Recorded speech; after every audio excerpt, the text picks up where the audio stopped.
What's up, everyone? Welcome back to After the Storm. This is the Canes game review for game number 57 of the season, a 2-0 win against the Colorado Avalanche.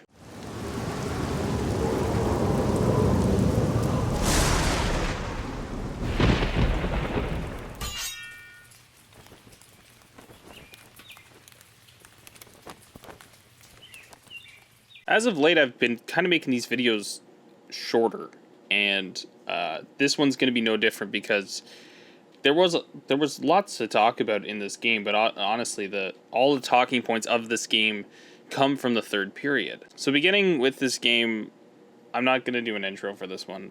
I'm not going to preview this one. Ronta was in net, Kemper was in net for Colorado.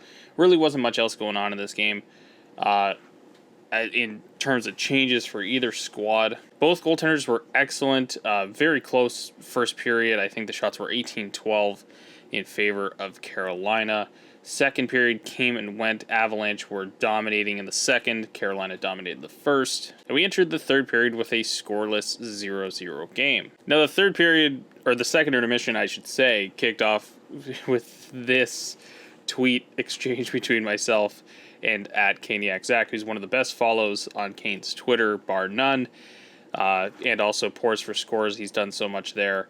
Go follow him if you aren't already. But this exchange between myself and him here pretty much sums up exactly how I saw this third period going and how everybody kind of expected it to go and what ended up happening. So both teams dominate a respective period, and then it is going to be the refs' game in the third. And pretty much because they had, not that they'd put their whistles away, but they had called everything very, very fairly in the first two periods, there was obviously going to be a mistake. Now we can get into what is a mistake and what is not a mistake at a different time, but as of late, there have been some colossal mistakes. So let's start off with what was, I don't believe was a mistake. I thought it was a fair call.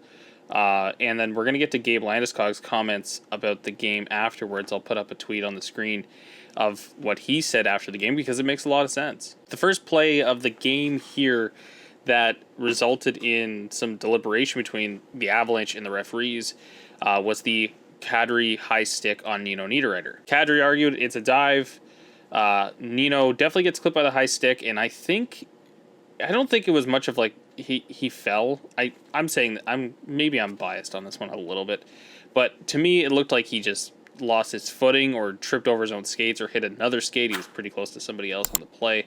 So Kadri's arguing for a dive. I thought, as watching it in real time before I slowed down the replays and rewatched it this morning, I thought in real time he went down pretty easily until I saw that. It's not really the case on this play.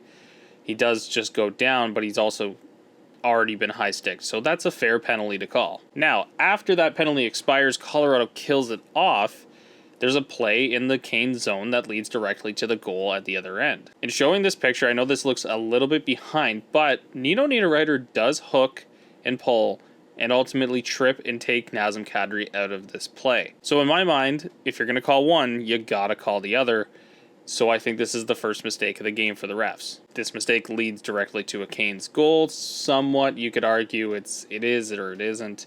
It's a weird play from behind, the puck goes on the boards, Ethan Bear shoots it. It goes off of Kadri in front and ends up in the back of the net. Again, it's a missed call. So we're doing a lot of talking about the refs here, and ultimately I hate that, but it's been a talking point over the last few days because they've made it a talking point. So before we get to Landeskog's comments on the refs and after he got a 10-minute misconduct for what I would assume is saying something to the referees, let's take a look at what's happened around the league in the last couple days. So 2 nights ago, you had this play. Ovechkin clearly hooking Zach Hyman as he's about to go to an empty net, which is in some cases, we've seen this be an automatic goal, not just a hooking penalty, an automatic goal. And the Caps tie this game up with 0.8 seconds to go. Then you have what is a missed call on Nino Niederreiter in this game. And then potentially the most egregious one, I think, is this one on Austin Matthews from last night's game against the Arizona Coyotes, where Jacob Chikrin clearly holds Matthews' stick, interferes with him on the play so his player can get the puck, and then ends up scoring the goal himself. So now to Landeskog's comments. In 11 years, I've never sat and talked about referees in a press conference ever. I think Wes and TJ Luxmore do a great job tonight for 50-some minutes of the game. They called a high stick on Naz, on Niederreiter, which may have been a high stick, but Niederreiter falls easy. So at that point, I'm going to do a little aside here. I don't really disagree with him. I thought Niederreiter did fall a little bit easy prior to that, but it's still a high stick. You're arguing it's a flop. They say it's still a high stick. Fair enough. With 5:50 left on the clock, Niederreiter is hooking Naz up the boards. The puck turns over. We go the other way. They score. We're arguing that it's a hook. They're saying Naz is flopping. We're arguing it's still a hook, just like they were arguing before. It's unfortunate because that's a playoff game tonight. It's very unfortunate that it comes down to that. Whether a guy has been suspended numerous times or not, is he going to be carrying around that heavy baggage forever? I'm not saying TJ and West didn't call it for that reason, but Naz is a guy that's competitive. Whether he sold that call or not, you can look at the video and the stick is in his waist, and that's why he loses the puck. I think it's unfortunate. Sometimes it's time for the players to step up and speak their truth. I'm the one looking like an idiot for getting thrown out of the game, even though I'm just being honest. I guess TJ didn't like that I said he had a tough night. So that is a heavy comment from a player in what is a league that very rarely actually speaks up about this officiating stuff. Now, odds are Landeskog is going to be announced today that he has a $25,000 fine, and I'm sure nobody will really care because why would we care about $25,000 fines at this point? But I don't think he lied at any point of that comment there. That's a pretty clean comment. He's at least claiming he didn't say anything really derogatory to the refs or anything like that. Maybe, according to him, he said he told TJ Luxmore, I believe is the official in this game, that he had a rough night and gets thrown out for it. Now, most likely the game is kind of done at that point, and the ref is probably just trying to get it calmed down, so just send a player off the ice, because what does it matter at that point? But I think his comments are they ring pretty true, and as a Canes fan, despite the win, if you can't objectively look and say that that's a missed call on Niederreiter that leads to a goal, I don't know what else you could really say about this one. This was a fantastic game, a playoff preview, just like Gabe Landeskog says in his comments. This is a potential Stanley Cup final matchup that we're witnessing here, and it unfortunately gets decided by the refs. And it's not such a big issue if it's just an isolated incident here and there. The fact is, over the last 24 hours, we have seen 3 instances of this that have happened that have directly impacted the game. Like, I think it gets talked about a little bit, but if you're trying to get people into the sport, which the NHL desperately needs, if you're trying to make this a mainstream gambling and online betting avenue for people who want to put their money into this kind of stuff, how the hell are you... why would anybody bet on this sport? I've bet on this sport, and I've never been burned by the officials making a stupid judgment call, but I'm sure there have been people who have been burned by that exact thing. For the good of the game, for the growth of the game, you got to figure out this officiating stuff. And I know I've talked at length on these videos just about the Carolina Hurricanes. Now I'm talking about it league-wide, or not league-wide, I should say, but like around the league as well, because it happens so often. It's not...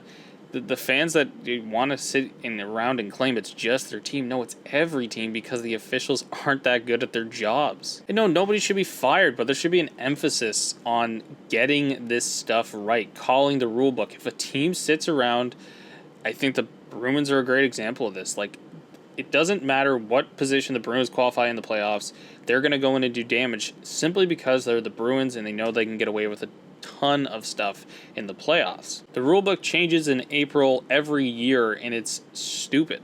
It makes 0 sense. You want the best team to win the cup? Call the rulebook. Call hooking. Call cross-checking. Don't be just doing makeup calls.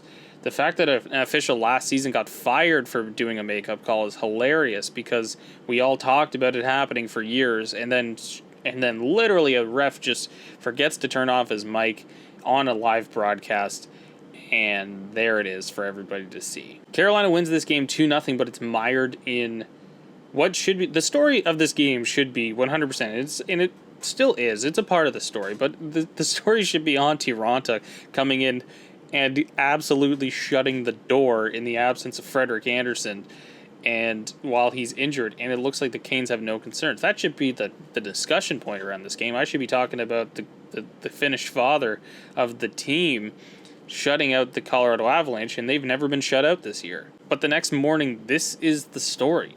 The story is the officials. The story is the officials in Toronto. The story was the officials in Edmonton 2 nights ago, and in Carolina. It's not a one-team thing, as much as any fan base would like to say it is. It happens to every team every season multiple times. So anyways, that's going to do it for this one, guys. Thank you so much for watching. Hit that like button down below if you liked today's video. Hit the subscribe button as well if you're not already subscribed to the channel. And as always, guys, I will catch you on the next one.